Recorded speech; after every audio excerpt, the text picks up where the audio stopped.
ഈ KC വേണുഗോപാൽ രമേശിനെ അടിച്ച് മാറ്റി നിർത്തിയതാണ്. കാരണം കേപ്പബിൾ അല്ല. കഴിഞ്ഞ 5 വർഷം കൊണ്ടുപോയി അതിനെ കൊണ്ട് ഒന്നും നടത്താൻ സാധിച്ചില്ല. കോൺഗ്രസിന് ഏറ്റവും കൂടുതൽ സീറ്റ് കുറച്ച് കിട്ടി. അതുകൊണ്ട് പുതിയൊരു നേതാവ് വരട്ടെ, സതീശൻ. അങ്ങനെയാണ് VD സതീശൻ വരുന്നത്. അല്ല, രമേശിന് അതിൻ്റെ അകത്ത് ഭൂരിപക്ഷം ഇല്ലായിരുന്നു. ഇതിനകത്ത് ഉമ്മൻചാണ്ടിക്ക് പറ്റിയ അബദ്ധം, അയാളുടെ കൂടെ നിന്ന് MLA-മാർ ആർക്കാണ് സപ്പോർട്ട് ചെയ്തത് എന്ന് ഇന്നും ഈ മരിച്ചുപോയ ഉമ്മൻചാണ്ടിക്ക് ഇന്നും അറിയത്തില്ല. അവസാന ഗെയിമിൽ എന്താണ് നടന്നത്.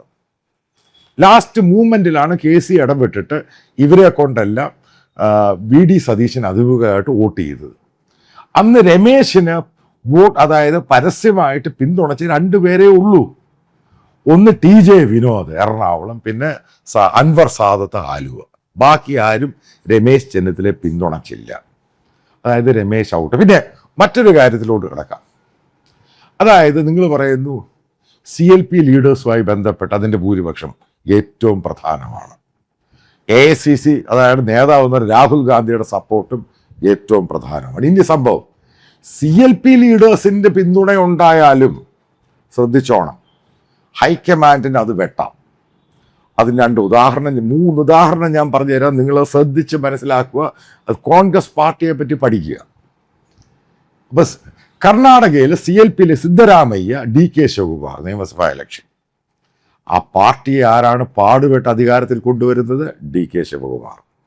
അയാളാണ് ഹാർഡ് വർക്ക് ചെയ്ത് കർണാടകയിൽ അധികാരത്തിൽ കൊണ്ടുവരുന്നത്. അതായത് CLP ലീഡേഴ്സിൽ സിദ്ധരാമയ്യയ്ക്കും DK ശിവകുമാറിനെയും ഒരേപോലെയുള്ള പവറുണ്ട്. അതായത് കുറച്ച് സീറ്റുകൾ അധികമായിരുന്നു DK ശിവകുമാറിന്.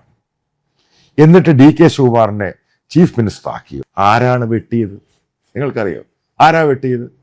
ഈ പറയുന്ന KC വേണുഗോപാലാണ് വെട്ടിയത്. ഇന്നും KC വേണുഗോപാലും DK ശിവകുമാറും ലോഹ്യത്തിലല്ല. അതാണ് ഇതിൻ്റെ പ്രധാനപ്പെട്ട കാരണം. KC വേണുഗോപാലിൻ്റെ റൈറ്റ് ഹാൻഡ് എന്ന് പറയുന്ന സിദ്ധരാമയ്യയും KJ ജോർജുമാണ്. അതുകൊണ്ടാണ് KJ ജോർജിനെ ഈ പറയുന്ന ഇലക്ഷൻ ഒബ്സർവറായിട്ട് കേരളത്തിലൊക്കെ വിടുന്നത്. അതായത് ഭൂരിപക്ഷം കിട്ടിയിട്ട് പോലും ശിവകുമാറിനെ വിട്ടി. അല്ലെങ്കിൽ മ്യൂച്വലായിട്ടും അത് 2.5 വർഷം മുഖ്യമന്ത്രി മാറണം. ഇങ്ങനൊരു സംഭവമൊന്നും ഉണ്ടായില്ല. ഇതൊക്കെ ചുമ്മാ പറഞ്ഞെന്നേ ഉള്ളൂ. എന്നിട്ട് സിദ്ധരാമയ്യയെ മാറ്റിയില്ല.